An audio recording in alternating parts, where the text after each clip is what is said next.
Hi, good evening, all of you. This is Neema Noor, working as Assistant Public Prosecutor in Delhi in Mahila Court, Saket.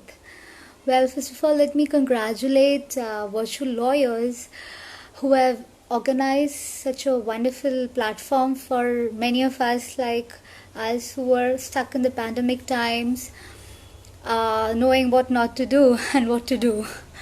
Well, and I first of all thank all of the team who've been, tirelessly working throughout here in Virtual Lawyer to make sure the deliberations are happening, discussions are happening, and live interactions are happening. So today I'm going to speak about a cultural icon, not an actor from cine world or a politician or a pop star or a sportsperson, but a lady icon from the legal world. And it's quite exceptional, right? And it's a little unbelievable also. Like, how can a person from law or a legal world can become a cultural icon?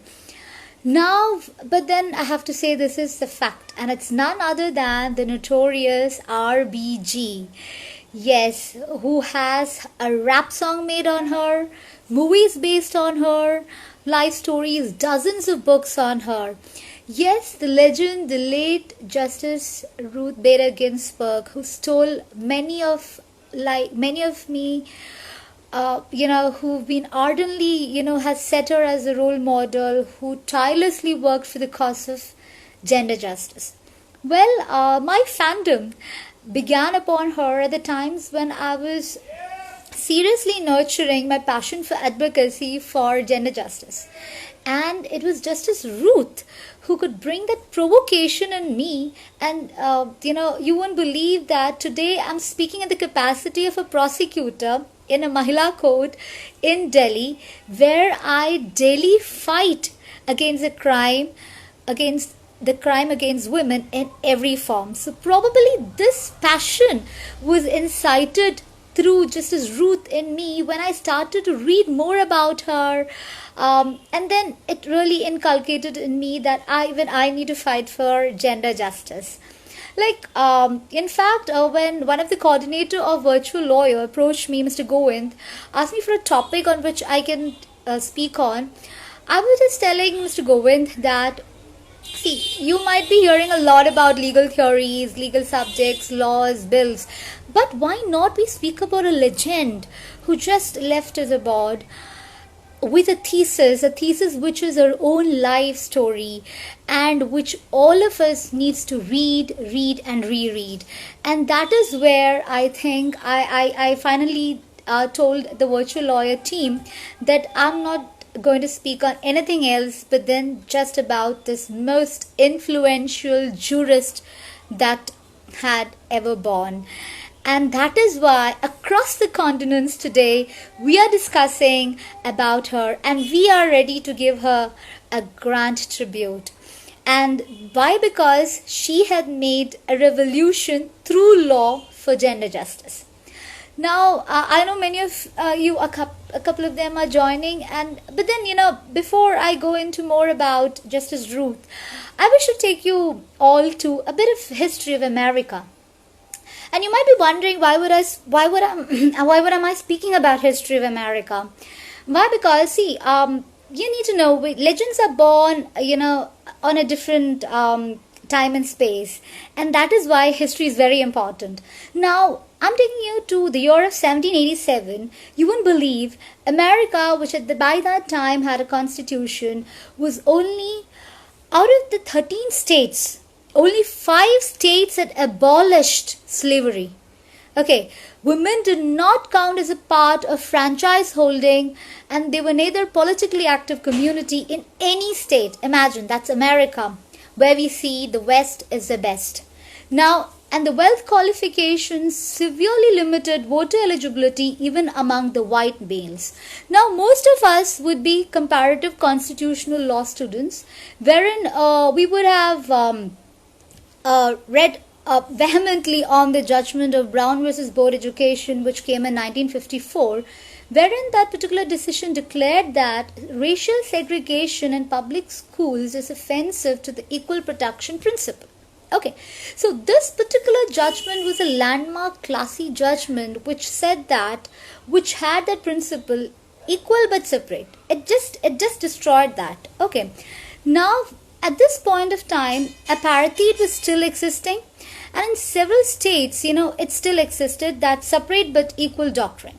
So after this judgment of Brown, a bourgeois civil rights movements, that came out through Brown, helped to propel culminating into the Civil Rights Act of 1964 in America at that point of time. So then from there, in the early 90s, a cultural revolution basically turned up into a civil rights movements, and what was happening and what the world was seeing was Americans were on the streets. And I would also take you guys to the recent movie that we have all come across, The Trial of the Chicago 7. I guess most of them would have seen this. Now, in this movie, it is really depicting that particular period that I'm talking right now, that where you can see how the civil rights movements have came in, how revolutions were taking up on the streets. So, and a must-watch movie for all of you who's interested in political drama. So, most important among these movements were the feminist movements, which were highly influenced by the feminist literatures like The Second Sex by Simone de Beauvoir, and and so many things. And you can see the Americans were on the street claiming their rights in terms of gender, in terms of race. So this was the mood of America. I'm speaking about America of 1970s. Okay, so at this particular period, a young brilliant woman goes to one of the most prestigious law school, that's Harvard Law School. She was a mother and a wife too, and she was accompanied by her best half, Mr. Martin Ginsburg, at the law school. It is true that it is the circumstances that makes you fight, and yes, just as Ruth, who was also taunted at law school by her own professor, saying that, why did she take up the seat of men?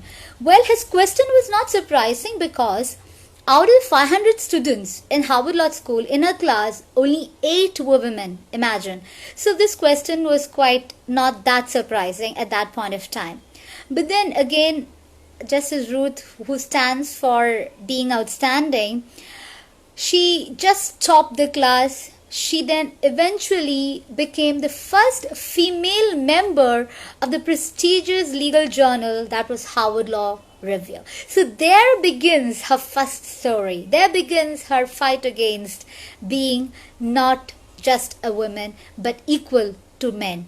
So, but again, the story never, the story had a twist. In spite of having her outstanding academic excellence, she was not able to find a job in any law firm in New York. The reason was, and at that time of point, gender discrimination was at peak. And she has told in a couple of interviews that there were 3 reasons why she was not given a job in the law firm, in any of the leading law firm, in spite of her academic excellence. 1, she was saying she was a Jew. 2nd, she was saying she's a woman, and moreover, she's a mother. So probably none of the law firms were ready to accept Justice Ruth at that point of time.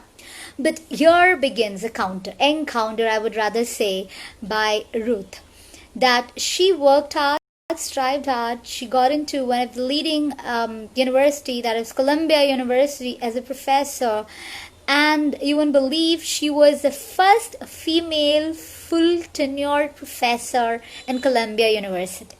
Okay, so here I say again the next first she had in her feather.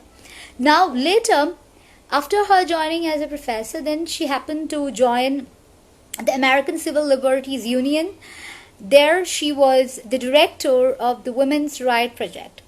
Now, I would like to take you guys into the timeline of Justice Ruth into 2. That is 1, how she fought for the cause of gender justice as a lawyer, how she fought the cause of gender justice as a judge throughout her life till the last breath she was in the office. So, first of all, let's take her timeline as a lawyer. Okay, See, as I already stated, America was in a mood of protest. Everywhere, America was speaking about civil liberties, and America was really on its rage. And I think, again, I would say that the movie of Chicago, the trial of Chicago 7, will also show that how spirited the youth was. And yes, this young woman, too, with high spirits, she joined the courtrooms as a lawyer, and the weapon, when the activists were on the street, just as Ruth was in the court fighting for gender justice. And the tool that she deployed for fighting gender justice was the 14th Amendment of the United States Constitution, which I would read. No state shall make or enforce any law which shall abridge the privileges or immunities of citizens of the United States, nor shall any state deprive any person of life, liberty, or property with due process of law, nor deny to any person within its jurisdiction equal protection of laws. This particular clause of the Constitution, that is the 14th Amendment, was what she used as a weapon throughout her life. And that's where Justice Ruth stands outstanding. Why? I'll tell you. See, when Justice Ruth was waging this war in the courts of the United States Supreme Court, the first thing that she had to do was to educate the judges of US. They were not very clear about what really it is, because there existed no historical basis literally for the premise of women when amongst the Congress they meant to protect, when they drafted this 14th Amendment, they never thought that women existed. That was the truth. And it was very difficult for Ruth as a lawyer to convince the judges that, there is something called 14th Amendment where women have to be protected. It looks strange. You're talking about the 1970s of America. Imagine, when I was reading the literature, I was a little shocked. Oh my God, America, why are you so late? Because why then India was farther, I would say, in that note. So, and in many ways, she was actually experimenting herself with this particular tool, a 14th Amendment. Now, indeed, as I said, she was experimenting with this unproved weapon of 14th Amendment. So Ginsburg often referred, Ginsburg often referred that the Constitution of America was an empty cupboard for women. Okay, and this is what she always used to say. So she was from the scratches working for gender justice, because, as I said, she had to first educate the judges, and she had to really experiment this tool of 14th Amendment. Now, as per her midst of the arguments, it was based. She was using the word that gender, especially, has to be considered as a suspect. What do you mean by suspect? See, suspect of discrimination, suspect of being discriminated. See, at that point of time, race was in the suspect category. So when you say that that particular category or that particular class of people are in the suspect category, that means that in America, it means that there are chances for this particular class to be discriminated. And that is what Justice Ruth also tried to say, that women are to be brought into the category of suspect, and the strictest scrutiny of equal protection clause has to be applied while it's challenged. That's what she used to say. And that's what she used to argue before the court. And successfully, what is it like, for Justice Ruth, as many of them think, she didn't just work for the gender female. She made sure gender means both the gender. Male and women are equal before the Constitution. So she always believed in that equality. It's not that she always fought for the female gender. She, I'm not just saying it, I'm just not saying it. I would just say this with one of her famous case that she fought for, that is the Windberger versus Wiesen Field, a very interesting case of 1975, wherein I'll just give you the facts of this case. See, Wiesen Field was a widower of a working mother who died during the childbirth. So he applied for the Social Security benefits to the aid of the care of himself and his child of his newborn son. But however, he was told that this benefit of social security was only meant for mothers. Okay, so at this point of time, this was a really big tangle. There was a lot of gender stereotyping, and still now, that this child rearing is not meant for fathers and it's only meant for women, and the policy was also designed so. Now, this matter came up before ACLU, and Ginsburg was one of the lawyers who briefed this matter before the Supreme Court. And the Supreme Court overturned the act with the, by saying that this law is actually discriminatory, and it led to say that finally that this law didn't to say that this particular widower is also entitled to be rearing the child. So this is how she started her litigation career, by saying that, come on, it's just, let's stop gender roles. It's not just the women who's going to be doing a particular job. It's not just the men who's going to be doing a particular job. And she was actually fortunate enough to fight for this cause from the very early stage of her career. Now, this is how she's starting her career in the times where discrimination was at its peak. Now, one thing, as I was always telling, see, Justice Ruth Ginsburg, as I told, always felt that, if you are giving the special treatment to women, it's going to be very dangerous. You know why she was telling that? See, if you're giving a pigeonholing, saying that, okay, women are, are weak or are functionally different, she said that it is going to be more dangerous, because she will never get a chance to empower herself in equal standing if the moment she thinks that she is stepping back through these reservations. And that is why in most of the writings of Justice Ruth, you can see that she always fought for equal treatment rather than special treatment. So she was against this reservation for women.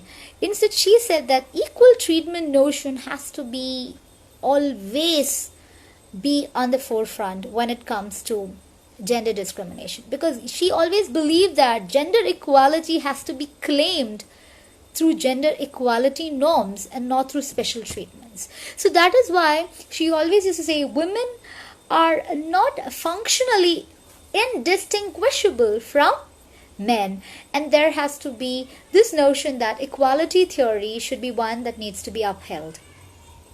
Now, coming to her role as a judge, a second timeline begins here. See, she was nominated as U.S. Supreme Court at the age of 60 by President Bill Clinton, and she was there in the office till she had her last breath, as I said.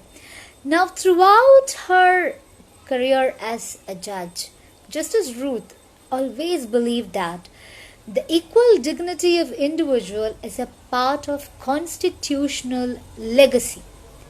And Justice Ginsburg, she used to say that it has been shaped, the equal dignity of individuals is shaped and bequeathed to us by the framers in its most vital sense.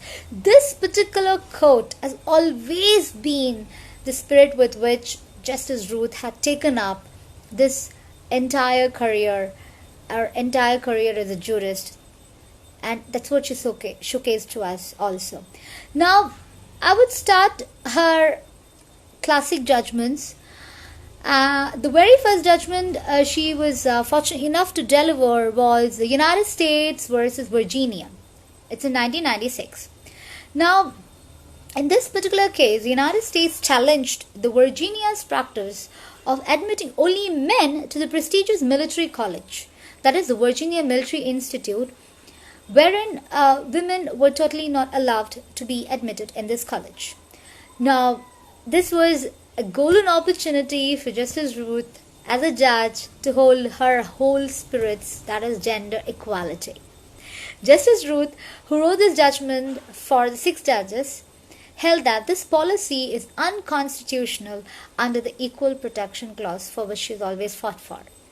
Now, she said that Equal Protection Clause I quote, is a full citizenship stature to both men and women. And the stature assures equal opportunity to aspire, to achieve, to participate in and contribute to the society based on the individual talents and capacities. And she further went to say that a prime part of the history of our constitution, as she says, is a story of extension of constitutional rights and protection to people once ignored and excluded. Now, as our comprehension, I quote from the Judgement, we the people has expanded. Okay? We the people have expanded. So institutions like VMI have to match that evolution.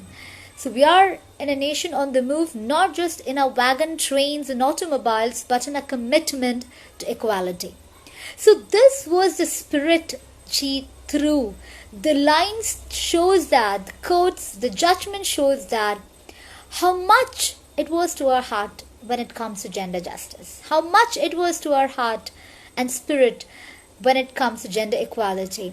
And she was fortunate enough to speak through her orders. And the interesting part of Justice Ruth was that, she always made sure that it was delivered, justice was delivered, especially gender justice was delivered. And through this judgment, the historic judgment happened to include women into the most famous Virginia Military Institute. Now, see, gender, when it comes to, as I already said, Justice Ginsburg was committed to gender equality. It doesn't mean that she was always wanted women to win. No. As I already said, she never saw it separated. Men and women are equal. And I've read across some of the articles, she's saying that, see, don't call me a feminist. Instead, you call me a gender equality activist. I would rather prefer to say that. Instead of feminism means a particular gender. So this particular thing is, again, I'll take you to a very interesting case wherein, Justice Ruth just reassured that I'm not a feminist here, or I'm just not blindly following that always women has to win. Now, this judgment is the Venice versus Michigan judgment, which came up in 1996, wherein I'll just give you an interesting fact of this case. See, in Venice, and bare majority of the court sustained, there was a state order wherein it was held that the forfeiture of a couple's jointly owned automobile after the husband was caught cavorting with a prostitute in the car's front seat. This is the fact. Okay, so this particular automobile was forfeited, and the couple was jointly owning this automobile, and this was offense. Now there were huge noise outside from the media, from the academicians, saying, how could a feminist Ginsburg make a woman pay for the husband's sins? Okay, notably, all the female jurists who reviewed the Venice case, and the Michigan Supreme Court and the two of the United States denied Tina Benny's claim that she was not a part of this offense, so her money should not be forfeited, or her share should not be forfeited. So Tina Benny is Benny's wife. Now, these women, including Ginsburg, you won't believe, said that Tina Bennis, the wife of Bennis, is an economic factor fully equal to a husband like other men. And all property owners who voluntarily entrust their property to others risk forfeiture if the other uses the property for illegal activities. And Justice Ginsburg went to say to an extent that from a constitutional perspective, wives are no different from husbands, brothers, fathers, or neighbors in this respect. So, which means Justice Ginsburg was reiterating that if women chooses to fight for equality, she should bear the liability. So, this is one of the most interesting aspects that Justice Ruth is throwing us, that it's not about a particular gender. It's about equality. And when you claim right, you have obligations too, you have liabilities too, and you cannot always make excuses. So this is the spirit Justice Ruth held for all through her life. Now, it was not just gender that attracted the spirit for Justice Ruth. She was also in the forefront in, fighting for racism. See, against racism, there have been a plethora of cases wherein she fought vehemently against racism. And unfortunately, America is still fighting for racism. The recent George Floyd incident and everything, America is still in that curse. So, the judges like Ruth had to work tirelessly to make sure, through judgments, through jurisprudence, they're able to make some changes. And one of the leading cases in which she gave her dissent, now I should say about Justice Ruth, the dissenter. It is her dissent judgment that makes it so popular and makes it so notorious. The name came Notorious RBG just because of her dissent that she gave all through. She was very clear that I'm going to go against you guys. That was her attitude. That was the courage she held when she was sitting in the bench. And this again an important judgment of Adorant Constructors versus Penna, wherein she observed that, she very clearly said the job applicants with identical resume, qualifications, and interview style still experience different receptions depending on their race. And she even went to say that the white and African American consumers still encounter different deals just because of their color. Okay. And she used to say that, and in this judgment, she said that, the minority entrepreneurs sometimes fail to gain contract, though they are the low bidders, this because they refuse to, they didn't never wanted to give it to this black people. So, and similarly, in an important judgment, wherein again it's a descending judgment, in Gratz versus Bullinger, wherein she said that unemployment, poverty, and access to healthcare vary disproportionately by race. Neighborhoods and schools remain racially divided. I'm talking about in America, this judgment came in 2003. Imagine. America, which we see the West, the best, in 2003. She's giving this descending judgment, which shows that America, it's still yet to awaken. And there is dark reality that's still surmounting in America. And that's why she, in this judgment, very vehemently said that, African American, Hispanic children are all too often educated in poverty-stricken and underperforming institutions. Adult African American Hispanics generally earn less than the whites with equivalent level of education. So equally credentialed job applicants receive different receptions. As I already said in early judgment, she's saying the same thing. So this was the worry that she had. And she was bold enough to write this on her sheets, on her judgment sheets. She never bothered like what really her co-brothers thought about her. Okay.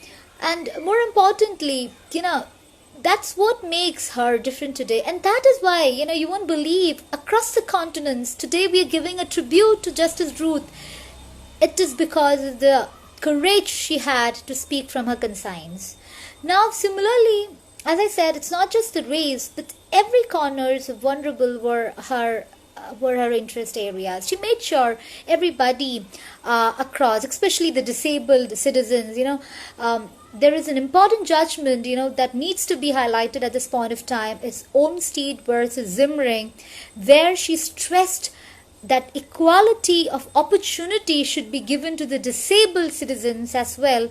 And she, I quote from that judgment, which said, unjustified institutional isolation of persons with disability is a form of discrimination. And she elaborated saying that it perpetrates unwarranted assumptions that the persons so isolated are incapable or unworthy of participating in community life and severely diminishes. And this, she went to say that, it severely diminishes the everyday life and activities of these individuals, including family relationships, social contracts, work option, economic independence, educational advancement, and cultural enrichment.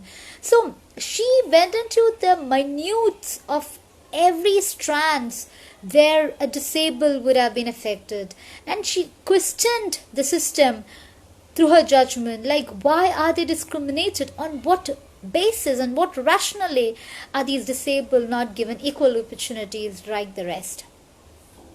Now, coming to the most controversial of all was the same-sex marriage judgment that she offered, that she delivered in Obergefell versus Hodges in 2015. Well, she has been very open, and she has been very outspoken also when it comes to same-sex marriage. And she was actually advocating this throughout America when there were huge turmoil and huge controversies that was revolving around her. Why was she as a judge supporting this? And she was very clear about it through her judgment, which I just said. In a landmark judgment, she granted same-sex couples the right to marry in all 50 states through her judgment. So, and she has been then declared as an officiant of same-sex weddings and an advocate for LGBTQ rights. So this shows that Justice Ruth was beyond our imagination. She spoke beyond our thoughts, and she knew that gender is not that just the binary that you see, the male and the female, but more than that. Gender is more than that. And that is why through her judgments, America could legalize same-sex marriage through her judgments. So, and then again, there are plethora of judgments that, that needs to be spoken about Justice Ruth. But, time constraints and everything is pushing me to, limit to what I would wish to say, or, which I would to quote from Justice Ruth is that, lastly, she would say that the fight for the things, you should fight for the things that you really care about, but do it in a way that will lead others to join you. This is the quote that where I really want to start with. And, you might be thinking, like, how is Justice Ruth relevant to us? How is Justice Ruth relevant to the Indian context?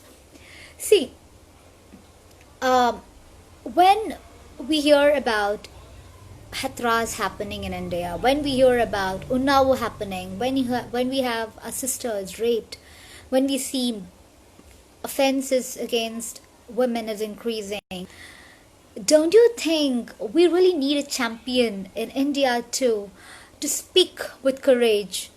When similarly, when the same-sex marriage is going to be debated before the Honorable Supreme Court in the coming days, wherein the government was saying it is against our culture.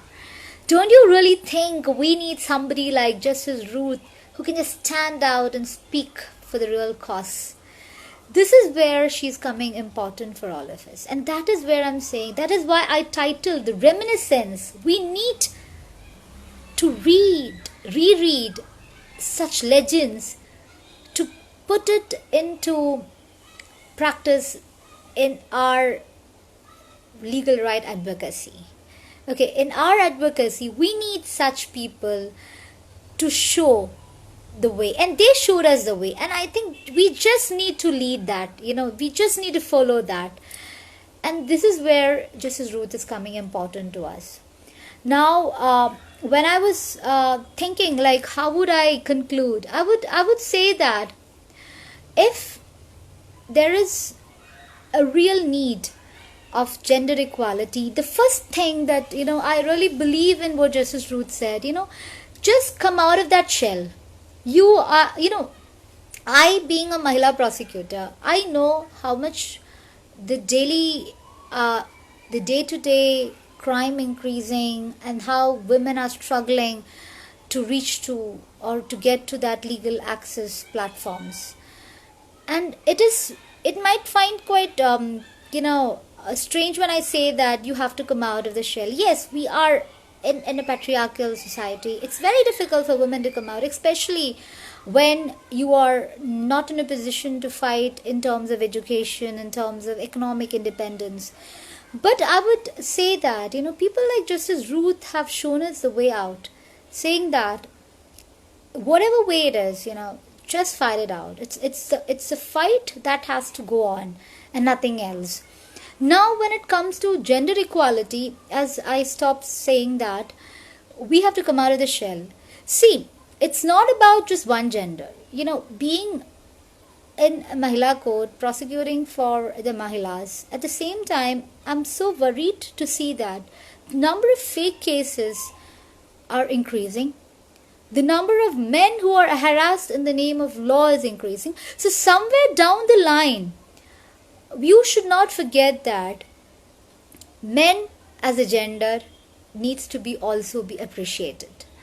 Some ways we just get forgotten in the so-called theories of feminism and everywhere, that the situation has come to a point that now men are finding it difficult to raise their voice. In the sense, I will tell you, I might be countered, I might be rebutted. But imagine, I'll tell you one instance. In domestic violence cases, that in a couple of cases where I had a personal experience, where one of the husband came to me and said that, ma'am, I'm being beaten up so bad by my wife that I cannot tell it to anybody because people will think that I'm good for nothing. So this is a scenario that is happening around. And similarly, the sexual harassment cases, unfortunately, what happens is there are genuine cases, and at the same time there are cases where the relationship was very harmonious, and then there were consensual sex happening, and at a point of time they had to break up, and then ultimately it ends up to a rape case in the court. And another strange part that's happening nowadays in the court is that most of the POCSO cases are being charged against fathers. That's so strange that a father is being charged with a rape case for raping her own daughter. So cases, how genuine they are, and when you look into the fact, at a point of time we can see that there is a divorce case pending before the father and the mother in the family court. So now this is a new tactics. So unfortunate that this has been another tool that has been used to harass men too. But I would say this is not what gender equality means. Let's fight for the real cause. Because of these matters, there has been a sort of a mindset created amongst all stakeholders, including me, how far this case is genuine. A matter comes to me, the police says, ma'am, ye sexual harassment, but no evidence. Then I said, why no evidence? No, ma'am, ye consensual. Then why was this case filed? Then he said, ma'am, karna padega. So this is attitude. So I myself doubt, where are we leading to? Are we really properly using the laws? So this is the scenario out of my personal experience, and that is why I chose to speak on Justice Ruth. Why? Because she has given us a principle, she has given us a way, she has given us a light to lead our lives in this particular cause of gender justice. So gender justice is beyond what we really have read till now, and that is why when this platform was given by Virtual Lawyer, and this is my second platform, you wouldn't believe that I'm speaking about Justice Ruth, because that much impact she has created on researchers and advocates like me who have been daily fighting for a gender cause. And this is what I wish to say to all of those lawyers who are listening to me, that let's really, take it in the real path, right path, and so that the genuine cases comes up and we're fighting for genuine causes, and we don't want any more hatras to happen. And it's a collective responsibility. It's just not my responsibility as a prosecutor, but I would say the lawyers should come with clean hands. At a point of time, only if we all are having hands together, only then this big cause of gender equality can be fought vehemently. And with this, I would like to thank again Virtual Lawyer who given me this amazing platform where I could share my views. And I'm looking forward for more of these interesting discussions to happen in the future ahead. So thank you so much and good night.